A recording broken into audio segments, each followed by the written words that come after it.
Hi everyone, this is Pete with Fillet Away Fish Mats, and today we're going to take a few minutes to talk about the mat and the benefits of using it. So those of you that have not seen the mat, it's a soft rubber, it's a flexible rubber. The purpose of the mat is to turn anything into a fillet station, whether you're on a typical cutting board like this.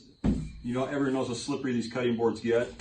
A fillet table on a boat, a log, a cooler top, we could go on and on, a picnic table, even fillet right in the sand, right on the ground.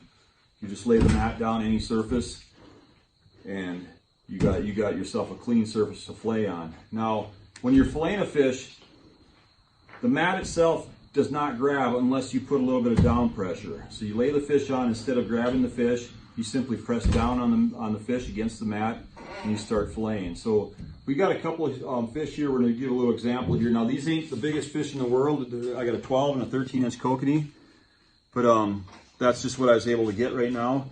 We've got guys in Alaska doing 40-inch kings on one mat, 100-pound halibut. You can check out our YouTube channels. We got videos on YouTube and Facebook.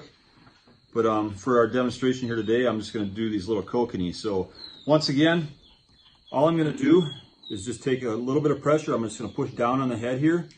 Now I'm not as much worried about a little bit of tail slap as I am about the fish moving this direction.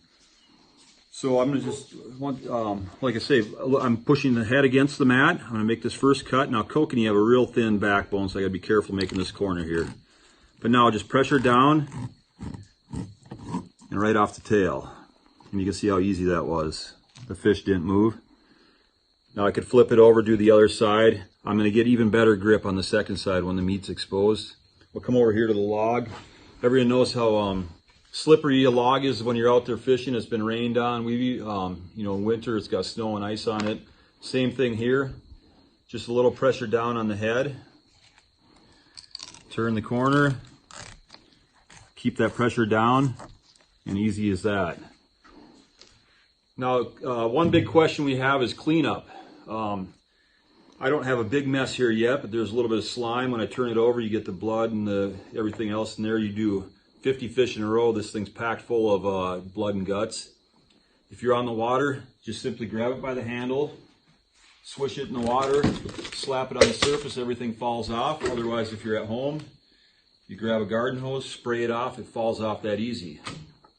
The mat itself is made out of a material, it's a special material called, it's a cross-linked polymer, so it does not absorb any oils. It never stinks. So that's it for our demonstration today. Thanks for watching, and check us out on our YouTube, on our Facebook, Fillet Away Fish Mats. We're in a lot of retailers across the country.